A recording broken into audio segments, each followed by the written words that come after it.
gentlemen, out of Mound, Minnesota, at 218 pounds, he is the great Greg Gagne.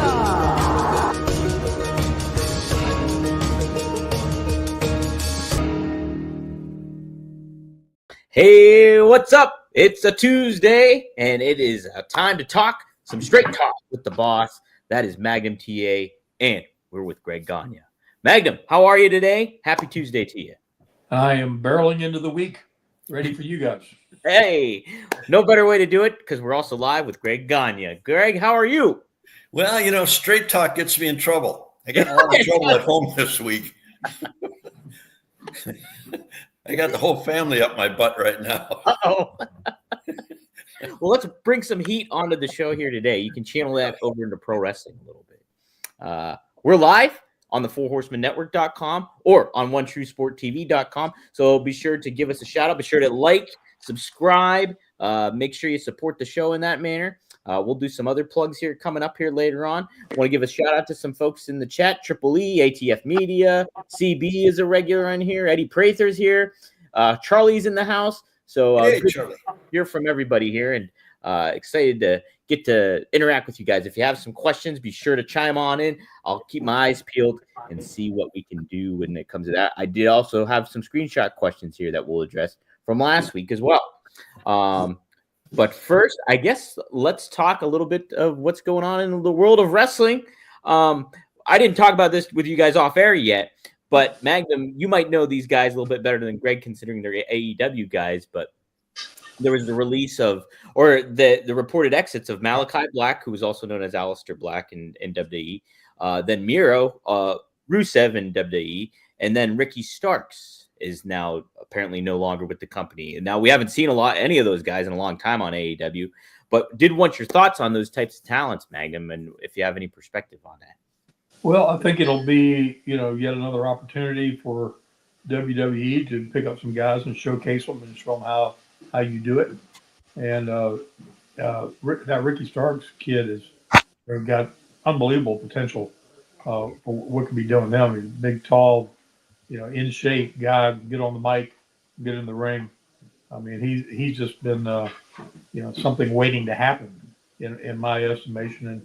And Malachi Black is he would fit right in with so many scenarios in WWE land. I mean, his wife's there, of course, but I mean, he just, he would fit right in any dark story you wanted to interject him in, like just immediately. So yeah, I thought that was. It wasn't shocking because again, you can see when they're not using people on television. Right. We can all read the tea leaves, but yeah, the WWE's making spots obviously on their roster too. Moving shuffle on the deck, moving people around, and it's so much television to keep people vested in storylines and people. It's still difficult to do that with, but so many people. And I remember vividly when the Jim Crockett Promotions had 200 wrestlers on the roster, and keeping all those people in the middle of something hot and they were doing that to generate arena business, and they were running 3 towns a night and doing big business. But it's very, very hard to get that many people continually on the tip of people's tongues and talking points, and intrigue about what's coming next. So Yeah. Not to interrupt you, but a question for you. When you had a card, how many matches did you usually have on? I mean, with that many guys, how did you keep everybody going? Did they have 3 or 4 towns running a night? Yeah. So I mean, it would be. I mean, nothing to have 8 to 10 matches on a card. Wow. How long would the shows run then? Typically, a live show. Probably 3 hours.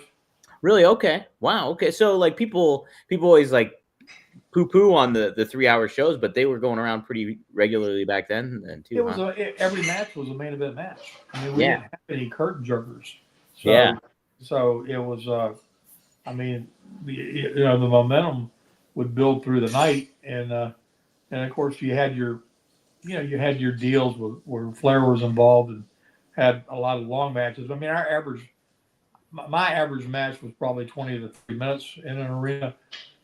Typically in a main event type scenario, if it was with Flair, or for something we built up, it was obviously going to be 45 minutes to an hour. But everybody, I don't think anybody ever had under 15, 20 minutes, for their match, even in the early matches. So. Wow, man, how about that? See, the AWA, we had 4 to 6 matches on the card, and we'd run at about 2 hours. Okay.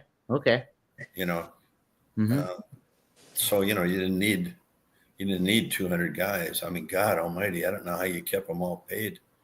If you seen our parking lot on a TV taping interview day, you'd see a sea of Porsches and Corvettes and Mercedes Benz, and I mean, it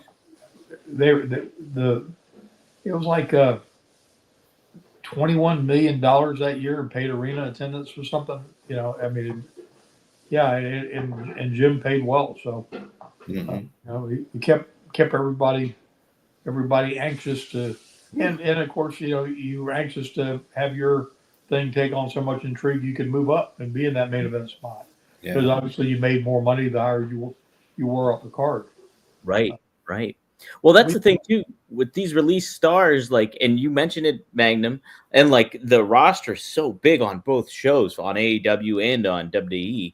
It's just how do they position and move talents around? It's and especially in the WWE ecoscape, because they have these brands where it's SmackDown, you have Raw, then you have NXT, now you have Evolve coming into play, you have independent roster stars with the WEID program. So there's a lot of moving parts that you can implement, different talents all over the place. So, but to your point, somebody like an Aleister Black, he was Aleister Black in WWE, like I said, and here his entrance, boom. It was awesome. If you don't remember it in NXT, go check it out, guys, because it was amazing back then, and you can really elevate that up. Kind of a question too I wanted to ask when it comes to these releases. I always find it fascinating because when Triple H gets a hold of these AEW guys, he puts them in the right light, of what we've been expecting and wanting out of it. Somebody Penta, for example, look at the. Well, that's because she was part of it, always been a part of it. Yeah. You have somebody that's not been in the ring, hasn't competed in the ring or been around wrestling except watching it, and now they're going to call the shots. They don't have it, and Triple H surrounded himself with a lot of really great minds. And that's how you put everything together. You bounce things off each other, and then you develop, the angle, the card, the whole thing. And as far as I know, and maybe I'm totally wrong, down at AEW, it's just one guy making all the decisions. You have to have one guy make the decision, but you need a board around you that, and a lot of times when you get wrestlers in there that are still competing, they're only thinking about how they can get themselves over and into a situation or an angle, rather than, people that aren't involved in it but have been. They see the bigger picture. Right. If that makes any sense. No, it makes plenty of sense, man. It makes a lot of sense because Triple H, and we've talked about this plenty of times on this show, is Tony Khan has not been able to delegate. It's just he takes it all on his shoulders and, okay, I'm handling this and this. And sure, he gets some outside perspective. And he even said on a recent interview that he gets a lot of input, creative input, but he only takes about 10 or 20% of it. Well, the issue that Tony Khan doesn't delegate. And it's Triple H seems to know how to delegate and handle certain things that he's capable of handling, but then giving the responsibility to other people on his team. And so I think that creates a great kind of ecoscape, and what we're seeing is reaping results for WWE right now. It's a fascinating thing, and I'm excited to see what he's gonna maybe do with somebody I know he loves Aleister Black, but I'm really excited to see what he does with somebody like a Ricky Starks or anything like that too, because Magnum, like you said too, he's got a good vibe to him. I'd love to see what he would do with Ricochet as a heel. Oh my gosh! Because I mean, he's landed in a lane that is probably going to get him, out of that uncomfortable position he was in before, trying to figure out what his character was to be like. And I think he's going to be a hot heel. Yeah. And so he went there and kind of found himself. Not the way probably anybody envisioned, but he's an example of somebody that got over there, got in a different pool, and all of a sudden found out he had something else in his bag of tricks he didn't know he had. That's it. And you know what, too? It's like he's somebody that has benefited from like the jump to AEW, but another like the Hurt business or the Hurt Syndicate now. They just, they had the faction going on for a couple years, but it was cut short in a lot of people's eyes, I think. And so now they just look like ultimate badass tag team and faction in AEW. It's just, how are they going to keep? Is AEW the booking machine? Is that going to keep it up? Is Tony Khan going to keep those balls up in the air where it's just like make these guys feel like a big deal and continue to make them feel like? You have to have one guy make the final decision. And guess that's Tony Khan, but he should have input from people really that aren't in the ring right now. I mean, you got Shawn Michaels down there. I'm sure he has his nose in there helping because he's got a great mind for the business. Yep. And some of the others he's surrounded himself with, and they feed the ideas. He takes them all together, and then he formulates it and puts it out there. Yeah, absolutely. And that's the way it works the best. Exactly. You got to find that good kind of balance where, like, yeah, you're still a boss. You make the final decision and stuff like that, but you give other people responsibilities, or they can help with the creative input and the process of it all. Well, what about Seth Rollins' comment about there wasn't anybody over there on WWE level? Wow, that's right. Was that strong? I don't know if that was a half-ass shoot or if he really felt that way, or was just trying to be in a heel. But granted, Edge and Christian aren't the same Edge and Christian of 10, 15 years ago, but they're still masterful, storytellers, and Dean Ambrose still can tell a pretty good story. So they got some people there that, the right light could definitely still, swing for the fences and knock one out of the park if given the right. So I thought that was a little brash. Little bit. It's the funny thing is too, is because I think about like when NXT and AEW went head to head back in like 2019, and Triple H made the reference of like a pissant company kind of thing, and then you have the aspect where AEW during that time was improved and got was more the engaging show, and then NXT was cut short. Vince pulled NXT out from under Triple H a little bit, but now the tide has turned. Triple H is in control. He's got more free reign, obviously, with Vince gone. And so him being like, well, I have these. This is what their AEW has done wrong with some of these talents, like a Cody Rhodes or a Jade Cargill or Penta. I'm going to take them and I'm going to put them in a different light. And it's almost like I always think about like Tom Brady having a chip on his shoulder because he was drafted so late. And it's just like I think Triple H might have a little bit of that mentality when it comes to getting some of these stars over here. You know what I mean? He's old school. I mean, just like when in the mid 80s when we were going head to head with WWE before the Monday Night Wars and all that stuff, we were all very competitive, like we were on a national squad team, going head to head with our adversaries. And that rivalry creates all kinds of magic when people are really fired up to go out there and tear the house down, particularly when we book head to head. We both be in the same town the same night, 2 buildings sold out, and them, how could there be that many wrestling fans in one geographic area and sell out 2 buildings and, marketably different products. And, that was always Dusty's deal. You use that Oakland Raider phrase of having pride in your product. And I mean, we had locker room talks like if we were going out there to kill somebody in a blooming gladiator war or something. And everybody was in on it. I mean, now with it, so it was fun. Yeah, man, the competitive atmosphere is what elevates everything. Like if you have competition, like you got to feel like I'm going to do better than that other company or that other guy. It doesn't matter, it's just like certain things. It definitely makes things much more interesting. So, did want to get to this question because Eddie Prather paid for it. So, thank you, Eddie. He says, question for Greg Magnum. Do you think if the AWA and JCP had invested in merchandise as extra revenue in the 1980s, like the WWF did, do you think it would have helped either promotion? What do you think, Greg, for AWA? Well, yeah, we had some merchandise, the T-shirts and stuff, but back then, merchandise wasn't a big thing. Mhm.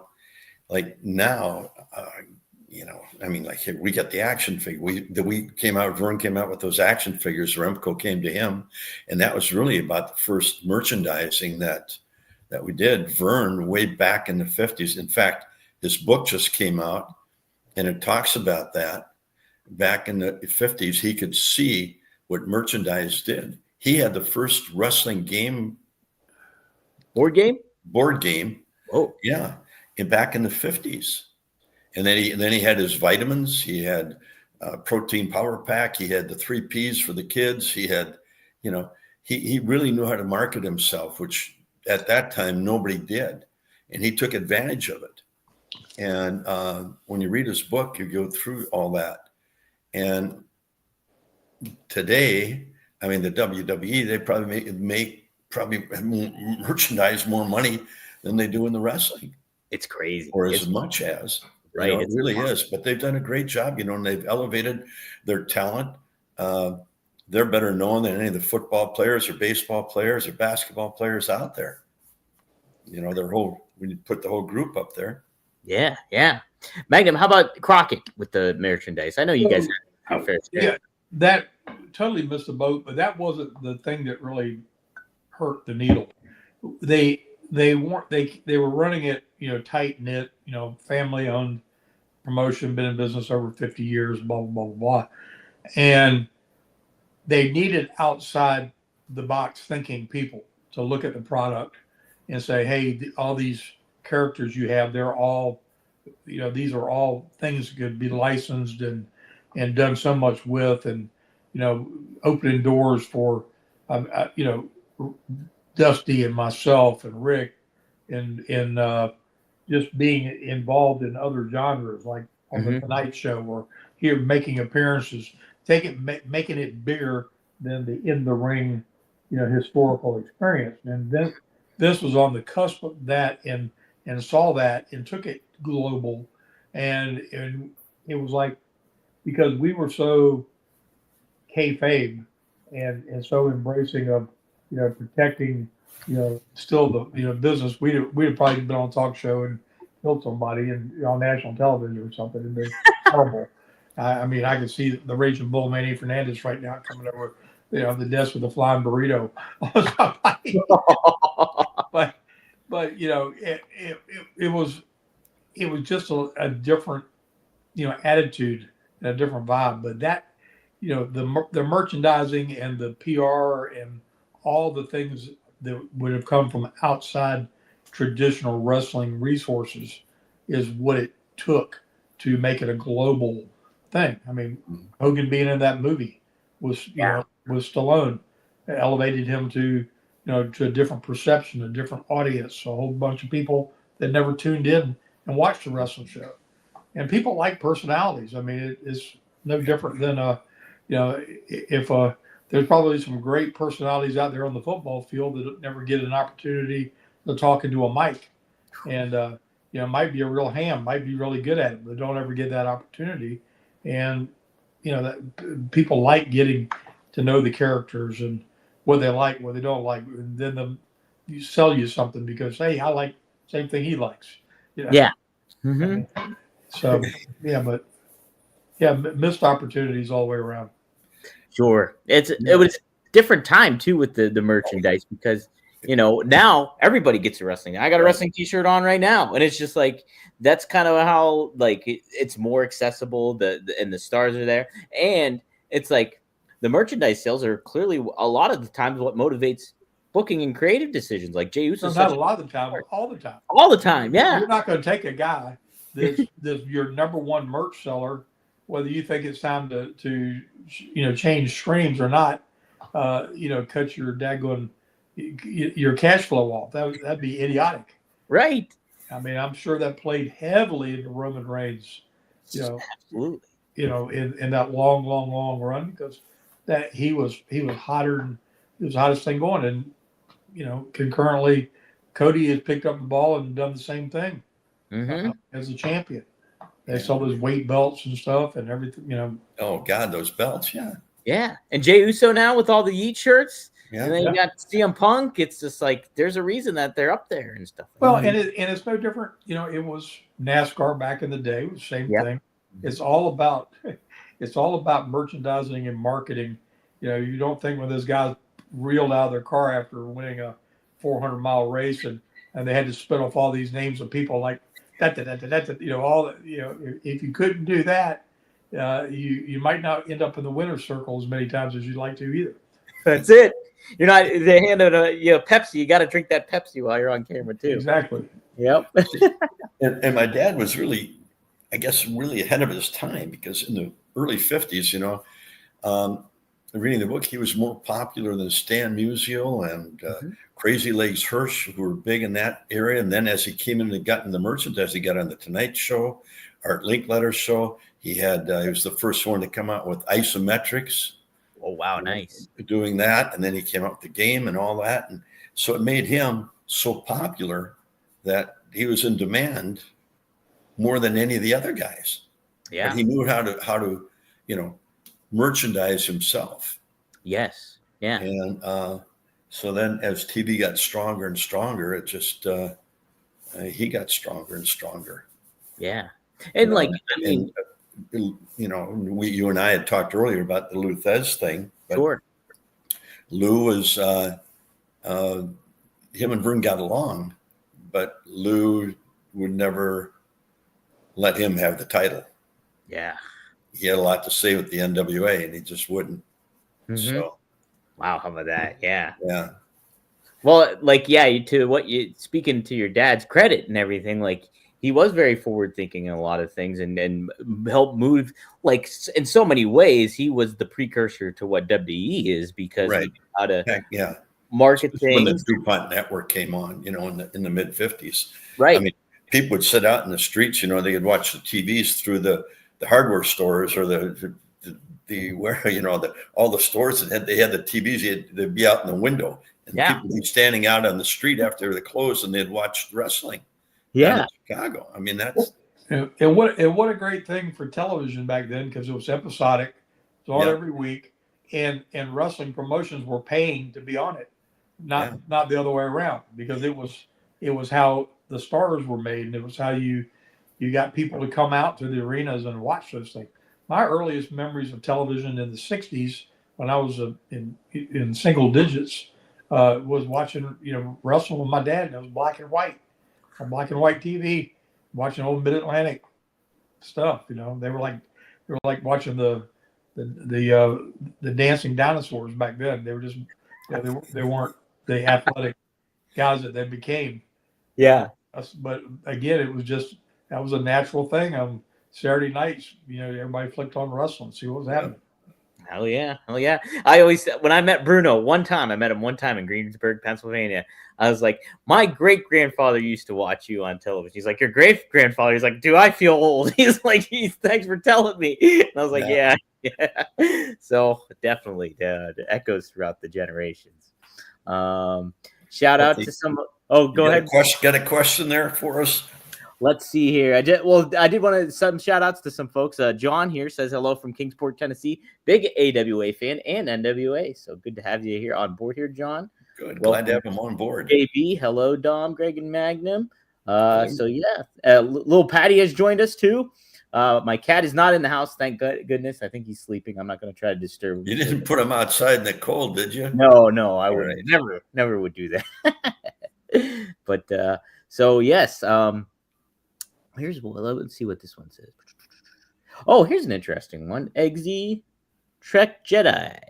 Any thoughts on how Lou Thez and Bruno Sammartino were as pros, and if they'd get over today? Greg, let's start with you on that one. That's a pretty interesting question. Well, they both had a slow and methodical way of delivering a match. Yeah, I think they would. Yeah. You know, it'd be you know, if they could adapt to, I guess, speeding up the match a little bit. Mm-hmm. I mean, when TV does a lot of, you know, they want to know what people when they're turning the channel. You know Right. what the attention span of the American public is right now before they turn the channel? I 8 told you that seconds. before. Oh yeah, 8 seconds. 8 seconds. Mm-hmm. So, you know, unless, and when you watch wrestling today, you know, it's moving pretty fast. Boom, boom, boom, boom, boom, boom. And it has to keep the attention of the public before they go click. Yeah. So wrestling has, you know, just gone along with it and made it a quicker and more fascinating matches than I guess they would back in that time. And to say if they could come in, I'm sure they could adapt to it, you know, because they were both good athletes. Mm-hmm. So yeah, I think they could. Yeah. Magnum, what do you think? It would depend on, it really wouldn't depend on what they're physically capable of. It would depend on their mindset. Yeah. So physically, they're certainly capable of, you know, doing some amazing things. But if they couldn't fast forward their brain to the audience change Yeah. and the difference in society and you know, that, to Greg's and your point, you know, the attention span thing. I think guys like that could get over in a house show, but they would be really, really, really tested to do it in a television environment. Mm-hmm. Because of the time. Mm-hmm. You know, I think they could tell the story in the building that would get the people's get them, because the psychology is still the psychology, and, Right. and they could get them feeling what they were portraying, but it'd be very difficult on a television thing that's just got to be so spot on and having to memorize a match. You know, that would be that'd be a painful thing for me. Oh, shit, me too. I can never do that. I mean, you know, my hat's off to them that they do that. And I've heard, you know, stars of today's, you know, some of them, you know, make little of the fact that, oh, well, you couldn't even remember a match. And I said, well, you couldn't even work if I, you know, put a gun to your head. But, you know, but, you know, that it's not a fair comparison, because it's just like being somebody who's a trained thespian and an actor on a stage and can go learn the words and the script and deliver it in such a way that it's, you know, it just grips people. I respect that, and that's something special to that. What we did was totally an improv in the round, and we accomplished the same thing. And did it take different skills than what they, you know, have to implement? 100%. And some people never got it. I mean, some people were a good dance partner with somebody else that could kind of lead them through it, but they really couldn't do it on their own. And, you know, and that's the little weird nuances, because I feel like people like Randy Orton and Seth and Cody and, you know, there's a, you know, a group of people within that nucleus that could work that style and do that. If that was something somebody said do, they could do it tomorrow. There's some that would be like deer in the headlights, and what do you mean? We'll call it in the ring. You know, no, you know, and you know, it just wouldn't be, you know, they'd be too much fish out of water. But again, the stylization that, you know, somebody becomes comfortable in, you've got to have people on point, and they have to be at an exact place and an exact time, so neither one of you get killed. Right. Because the things they're doing, you know, involves both people, you know, reacting to it. So it's you know, it's evolution. It's like I enjoy watching modern movies, and even the movies that I love so much back in the day, John Wayne and Clint Eastwood and Charles Bronson. They don't keep my interest anymore. Yeah. You know, I can't. They're not edgy. They don't. They need a, you know, they need a modern twist to them to get me to want to watch them. So, I'm a victim of it too. We're all spoiled by what, all the stuff we stream on our phones and in our homes and watch, and AI, things that can do the impossible. So, our expectation level is so high today. I think it would scare to death somebody like, somebody from back in the 50s and 60s, just looking at it and not being ingrained in it. It would be like they'd gone to another planet. Yeah. What do you mean?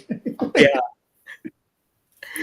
It's true. It's like, I think guys like Luthez or Bruno and things like that, I certainly think that they could fit in today's ecoscape, but you'd have to have the consideration of like, okay, they'd have to be modernized into the world that we are today, because like, Bruno, his fighting style was so different, and that WWE style back then was like punch and kick, kick. like, Yeah, punch and kick to everything like that. So it's like, if he were to been put into the modern day, he would have been trained a certain different way and learned a certain different form. And like, plus you got to think about the cultural times that it was. Like, Bruno was a big, everyman, kind of identity, where he identified with a lot of ethnic backgrounds when it comes to like the Italian, the dock workers, and exactly. And so like, Mhm.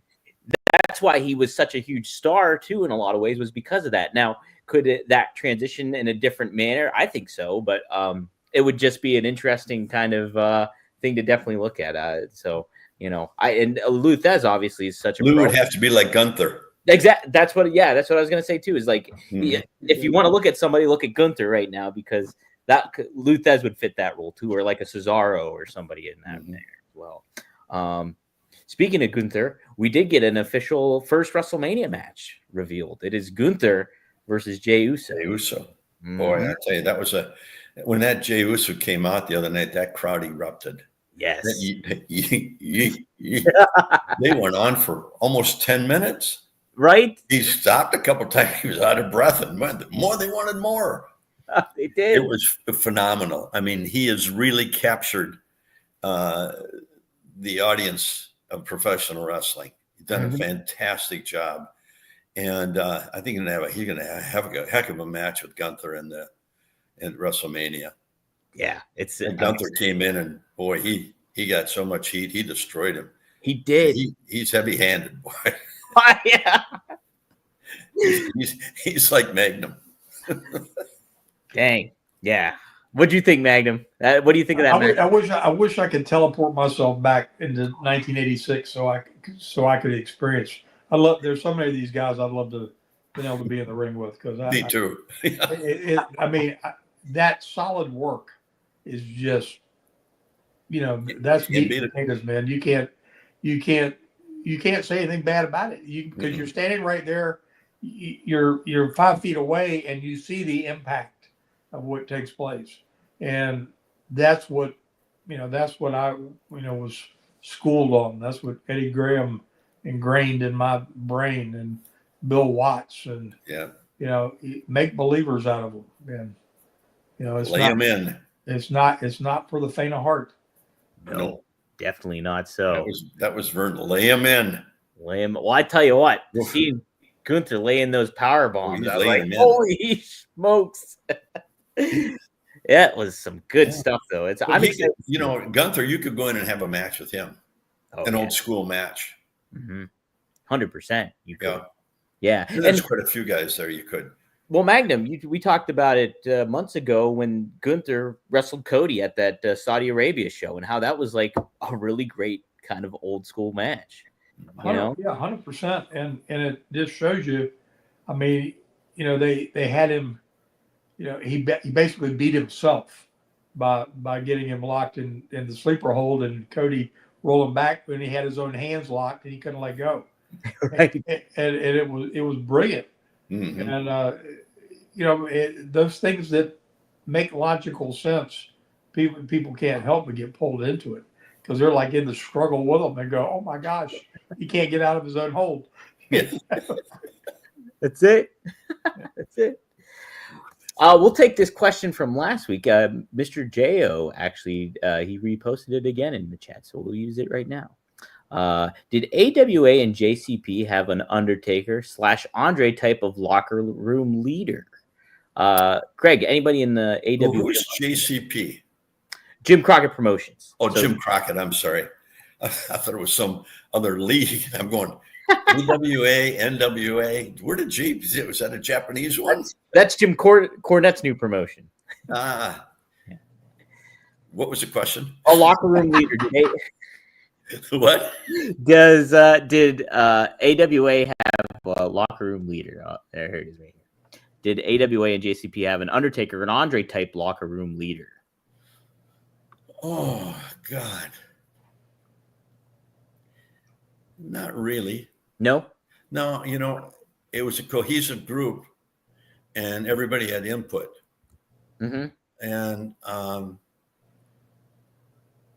everybody, we had one guy usually would deliver the matches. Yeah. Whether it was Bachwinkle or myself or Bobby Heenan, people that knew what we wanted or what was wanted by the promotion. Mm-hmm. But everybody got along pretty good. I mean, once in a while, you always have somebody that, you get a David Schultz in there or somebody like that. You got Mad Dog. He's a wild card. You're not sure what's going to happen when you talk to him. But all in all, it was pretty good. It was really a good group of people. Good dynamic. Yeah. When you had that top talent, everybody was pretty good.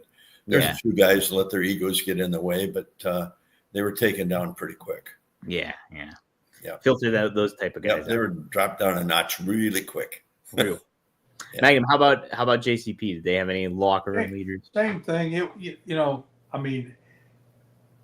I guess it would be, if you looked at it from perspective of the locker room. I mean, Flair was always with the heels. Dusty was always with the baby faces. Mm-hmm. And Dusty was the team leader, period. I mean, he addressed everybody that, in the group. But it was, that respect thing of so many, talented people that it was like a huge collaboration. So it wasn't like we had our, our rookies and, younger guys. Sam Houston, I remember when he came in and was getting started, and we kind of tried to nurture him along a little bit because he was just such a natural. Gosh, talk about a guy who was full of this natural charisma. That was a real missed opportunity for the wrestling world. He could have, given the right opportunity, he was very, very entertaining. Yeah. He just never got quite cast correctly. But yeah, I would say it was, Dusty and Rick were the two figureheads, and just from having two world champions with the biggest feuds, of that era with each other. They were pretty much the ringleaders. They would, yeah. That's who I definitely was assuming Dusty was probably one of them, and yeah, it makes sense. Flair was for the heel locker room. Let's see. I want to make sure we get to some other questions here. We have this one's from ATF Media here, Greg. This one's for you. Why, when, and where did Greg transfer football teams in college? Did he have to sit out a year? When did I? Or did I have to sit out a year? Yes, I did. I transferred from the University of Minnesota after my sophomore year, and went to the University of Wyoming, who had recruited me out of high school. But I had to sit out that first year, but I still had 2 years of eligibility. Oh. So, yeah. But that sitting out a year is not fun. You have to practice every day, and then the guys get to go to BYU or wherever they're going to play, Colorado State, and you're sitting home. No, that's got to be rough. Well, the other nice thing, when they were all gone, and you'd go down to the old Cowboy Bar down in Laramie, there were a lot of girls to pick from. There you go. There you go. All the other guys were gone, so it was pretty good. Well, your fellow other Cowboy, Josh Allen, is the NFL MVP. So. Yeah. You've done a great job, boy. He's awesome. He definitely deserved it too, I think. I was surprised that our coach from the Vikings got the Coach of the Year. Me too. I was He surprised. did a great job. But, when you look at some of the other teams, Philly and Detroit, where Detroit came from, they came from really nowhere and just dominated. Yeah. Crazy. But, I called TA to see if he enjoyed the game the other day. What'd you think, Magnum? In the halftime show. Oh yeah, I know. Getting a lot of talk that halftime show. I think I immediately thought of you guys when I watched it. I know they're loving this. They're tuning in just for the halftime show, Magnum and Greg. Well, I told Greg my story, so I'll tell you guys. My daughter, who had watched one little teeny bit of the whole Super Bowl, says, "Who's in the halftime thing?" And I said, "Somebody I've never heard of." And so she comes in, she says, "Oh, I know him." And she sits down and sings every song, and I was like in this. My 17-year-old daughter is in a whole different zone. I was doing that same thing. Yeah, and the thing of it is I've been around lots and lots of different kinds of cultural performers and genres and whatnot, but I can't keep up with what they're saying. Sure. And I respect the talent that it takes to do that and be spot on and never miss a lick and dance and do all that stuff along with it. I mean, I get what a talented performer he is, but I'm just, and even what they call country today, Jabuzi or whoever,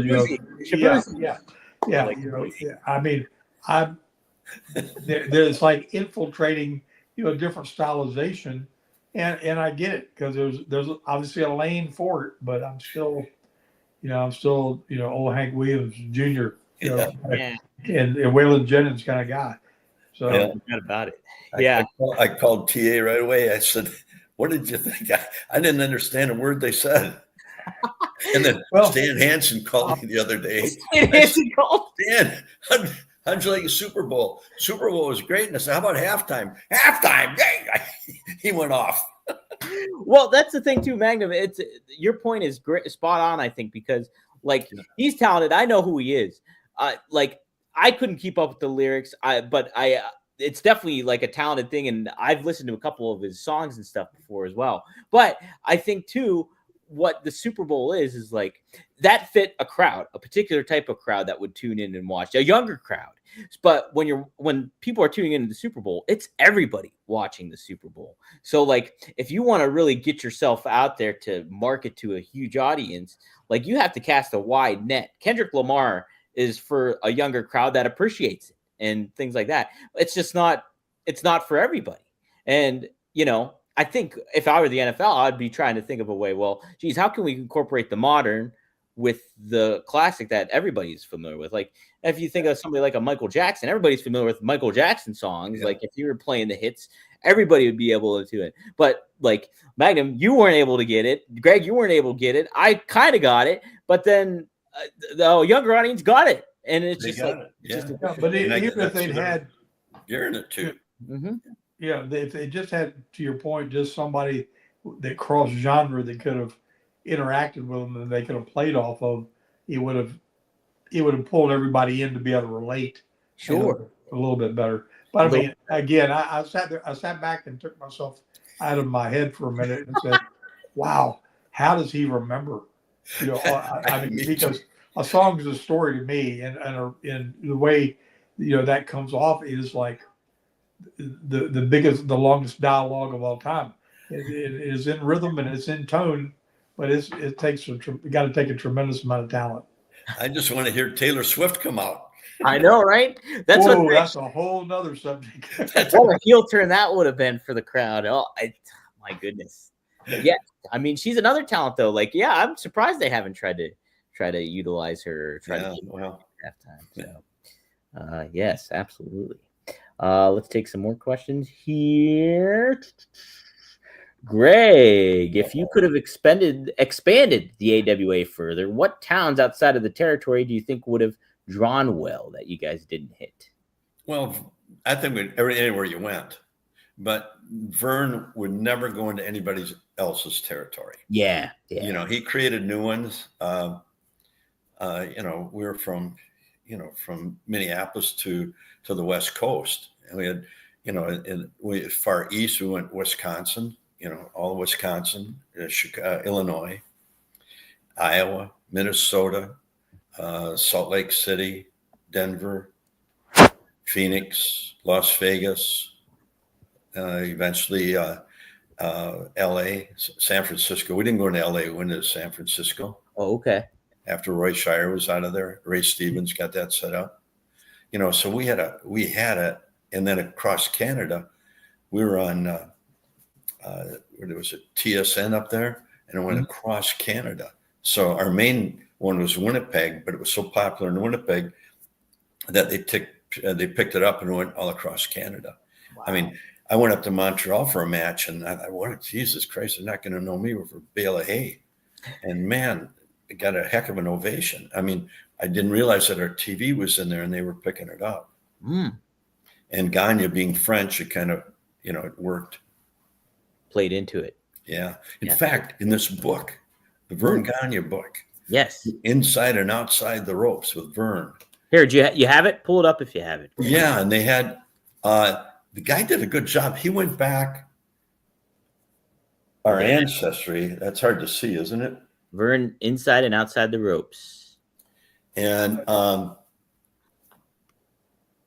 he went back to our heritage, 13 generations back to France, to like 1500 something. Dang. Yeah. So it was really, I got a good education through it. He did a good job on that. Some of the other parts near the end, I was a real fond of. He didn't get it right. But, he did the best he could. And it's a good book. And it tells how he grew up. He had a rough life growing up. Lost his mother young, and his dad didn't do much. Just wanted him to work the farm, and he wanted to wrestle. And he wrestled. He ran to school, probably 20 miles. Wow! He'd go to school every day from where he lived. 20 miles. Yeah, when he was in high school, and he said he used to run 10 yards. And then walk 10 yards and 10 yards and all the way. And a lot of times then then after school, he played football and he wrestled, and wrestling was his deal. And a lot of times some of the coaches there, they would have him stay overnight at their house just to help him out, because get home and there was no food. And, he had a tough upbringing. Man. But, he was self-made, really. Truly. And, he had his way of doing things, and, you did it that way, or hit the bricks, bud. Hit the bricks, or run 20 miles and go to school. Yeah, but as in the wrestling, though, he was really good with all the talent. Yeah. They respected him, and he always made the calls. He had Nick and myself and a couple other people that when we went to the arenas and he wasn't there, then we would deliver, what was going on, what was happening. Yeah. But no, he was a heck of a guy. He really was. Yeah, I don't think he sometimes doesn't get the credit that he deserves, because when you read this book, in the 50s, I told you, in the mid 50s, he was more popular than Mickey Mantle and, that whole crew. Yeah. In fact, the first time my dad, when the Twins came, he took me to a game because Mickey Mantle was my idol. Yeah. When the Yankees were in town, he takes me and after we go into the locker room, and Mickey Mantle, Roger Maris, Whitey Ford, Elston Howard, they all come running up to my dad. He's like, and I'm going, what the hell? I'm there to meet Mickey Mantle. And these guys are all over my dad. That's awesome. I think that's the first time it really dawned on me that the impact he had, not just in rugby, but nationally. Yeah. And it all went back to when the 50s, when he went on TV, and he became that first major big star there. Man, yeah. Well, guys, if you're interested, you can get that book on Amazon. You can get it at Barnes & Noble. You can get it at Lulu. What was it? Lulu Press. Lulu Press. Hobo Rakuten. Cool. So I'll post it's all links. Online. You have to go online to get it.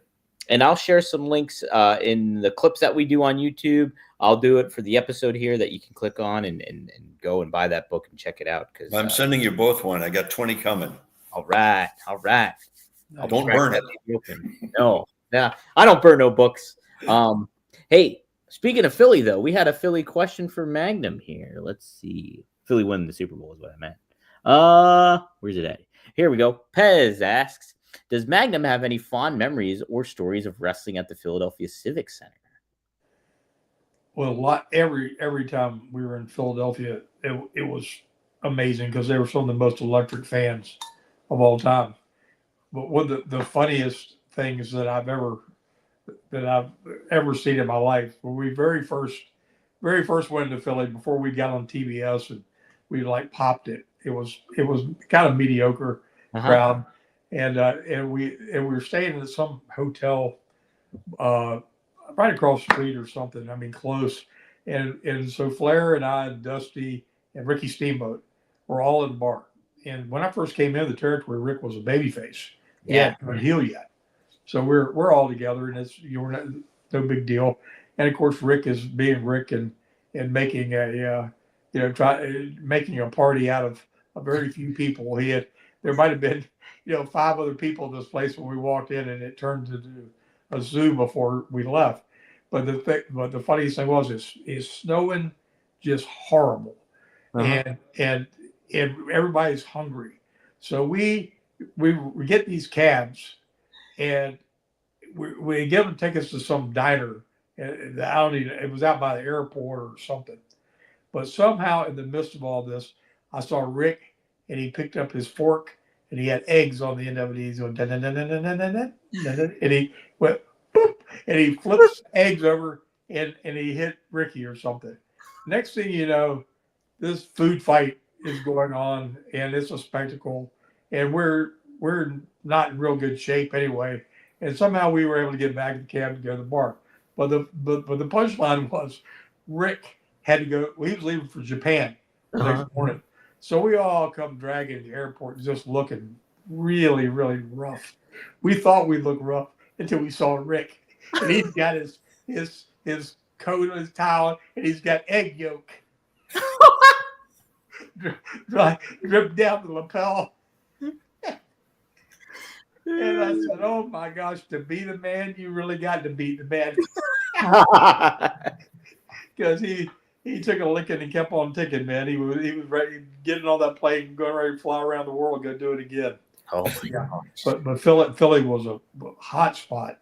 I mean, when it got on fire in that Civic Center, that building would hold, I don't know, 10,000 people. And it was so electric.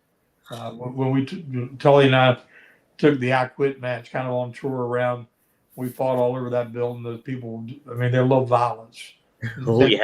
Same thing with Nikita and all the rounds for the U.S. title. I mean, they like to see a good fight, and they loved it when you were out there on the floor. You were right there in between them because again, it was all snug and there was blood and sweat flying, and they liked being right in the middle of it. I love Philly. I lived there 5 years. Such a wild town, but the fans are passionate, whether they're wrestling fans or sports fans, obviously.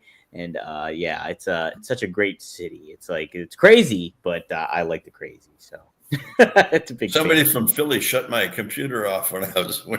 That's what it was. No, we got this MediaCom out here, and our TV goes down, our internet goes down. So I missed the story, but no, Philly, those people are great wrestling, great fans of all sports. Absolutely. Really, yeah.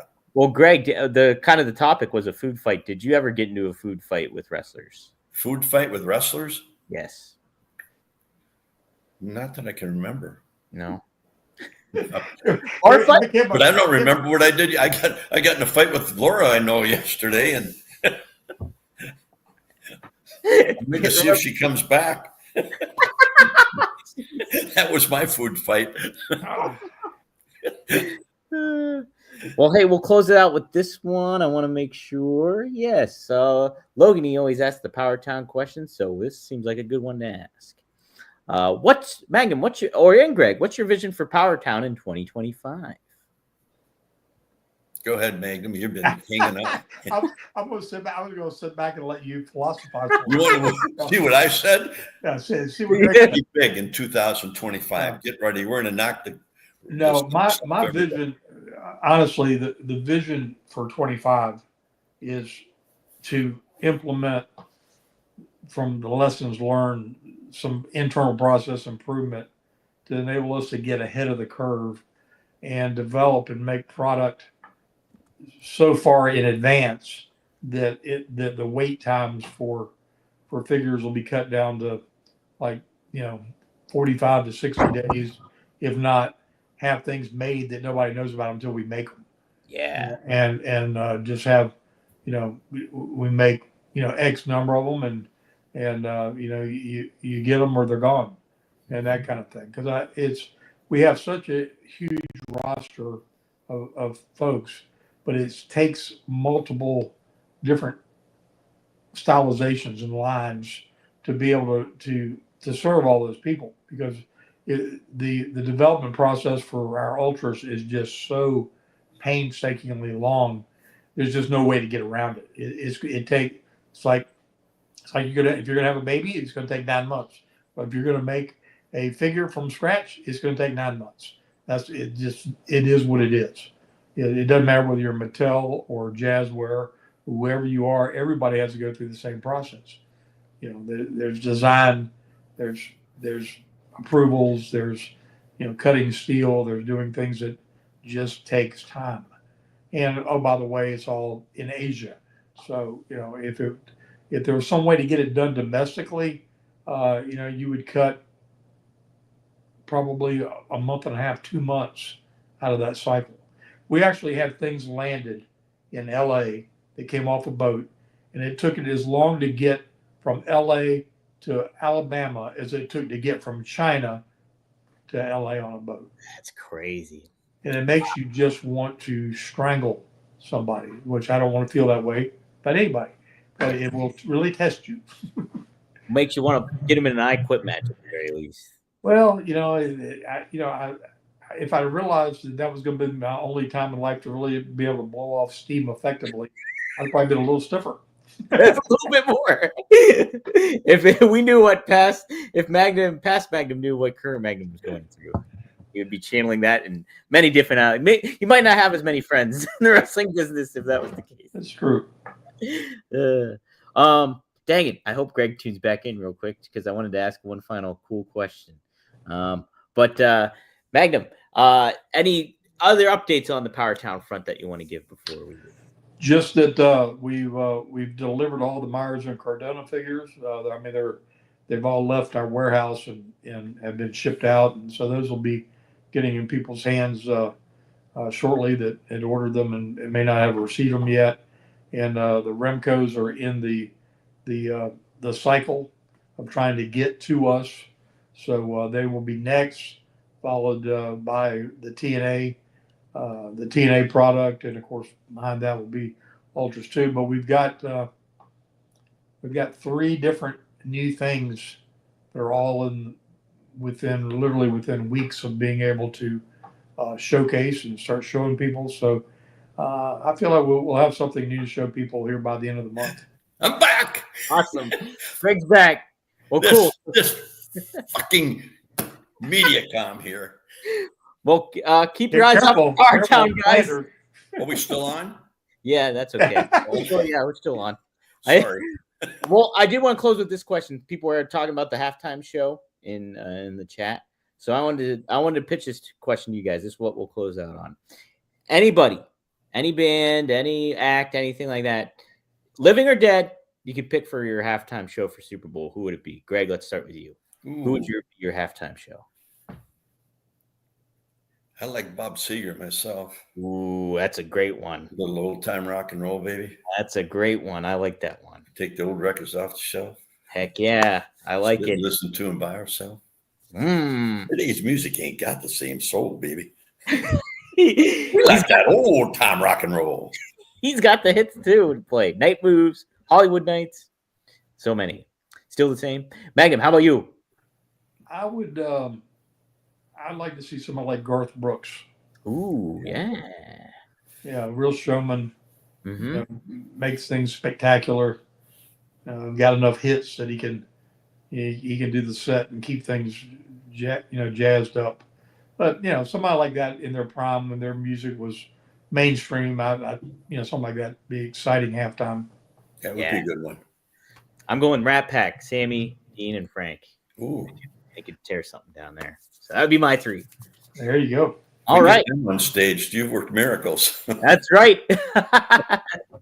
That would be something. It really would. All right. This was something. We did a great show here. We covered a lot of great ground on here. Guys, be sure to. Are we out of time? We're out of time. It's one quick one because I didn't get it. I'll go for it. Yeah. What do you got? The Rey Mysterio and oh my gosh. Yeah. We're going to talk about that. Mm-hmm. Jesus. I thought that was a phenomenal match. Didn't you? You already know what I think. Well, explain, man. I thought it was an excellent match. I don't understand the end of it. I don't understand why it concluded exactly like it did. I don't think there's anything wrong with anybody ever doing the favor. And I know that they're pushing Logan hard, and I know Rey Mysterio is there to do business. Just to me, Logan is such a strong heel in that lane and embracing it that they didn't give him something just to be dastardly to where he got the advantage to get the shot, to get the deal. But for as short a time as he's been in, he's a heck of a performer. Yeah. But again, everything you do when you use an asset as big as Rey Mysterio, you want something that's really going to elevate. That win's really going to elevate the heat, the whatever what you're projecting for that character. And to me, it just was like, Yeah. I mean, I almost thought something went wrong. Like he was supposed to have a gimmick, or he was supposed to have something that, like he had done, countless times before when he's using the brass knucks and all the things he had. Not that he didn't look like, that he's obviously a bigger, stronger athlete, but Rey's, he's wrestled everybody. He wrestled Batista when Batista was probably 300 pounds. Right. And got the advantage over him. So it wasn't that. It just, to me, the storytelling of the match was so good. Yeah. The conclusion left me a little flat. Yeah, they needed to have some heat there. Right. I'm 100% with you, Magnum, too, because I love the match. I thought the match was great, and I think the dynamic between those two guys, Rey being such a great, one of the top baby faces of all time, and then Logan just being an organic heel, and them to interact off one another, and like from a selling standpoint and everything like that. I just thought that it was such a wonderful match. The finish, though, it's like, man, having Rey lose clean, and I know they put him in that position here at what he's been doing at this point in his career, but I think it's like, if you're gonna do that, make it on a real big stage where it's just like, oh, that's really packs a punch. It packs a punch in a certain way, but it's Raw on Netflix. I just think they should have kind of protected Rey a little bit more. Mm-hmm. Yeah, and that's all. But nothing to do with either one of the performers. The performance was 5 stars, fantastic. Oh yeah. To your point, I don't know of anybody that's burst on the scene like him, speaking of Logan, and showed the maturity in the ring that he shows. I mean, it looks like he's been doing it for 15, 20 years. Yeah. And obviously he has not. So there's some talent in that gene pool somewhere that's, amazing. And he's obviously gotten to love it because he doesn't need the money. Right. He doesn't need that to be successful, but he's really. Well, we do. Maybe we should call him. Let's get him on. You need money? Greg Gagne. Yeah, right. No. Yeah. What are you, addicted to eating or something? You want to buy groceries? I can't write any more checks. I can tell you that. I like it. You can, but they might not come back. They might have a little bit of rubber to them. Yeah. Take this card. Take this card. Hey guys, if you want to write some checks, write it to 1tsport.com and check out some of the merchandise we got for Greg and Magnum. We got some good stuff here. The hoodies, it's still cold. It's cold up in Minnesota right now, -2 degrees. Get the High Flyer hoodie, Greg Gagne, and get a coffee mug too, and stay warm up there. You can stay cool and dry in this Magnum TA hoodie. You can go to 1tsport.com, get a mug, get plenty of merchandise there. There's plenty of other merchandise. We got a Magnum and Greg here, like this T-shirt as well, dressed like a champion. And we got some Magnum and Nikita merchandise too. You can check out. It's all there. 1tsport.com. Support the show and get the brand. Greg, Hollywood's calling you. And we'll be calling you guys next week here on Straight Talk with the Boss. Magnum TA and Greg Gagne. We'll see you next week here. All right. See you later. Sorry, guys.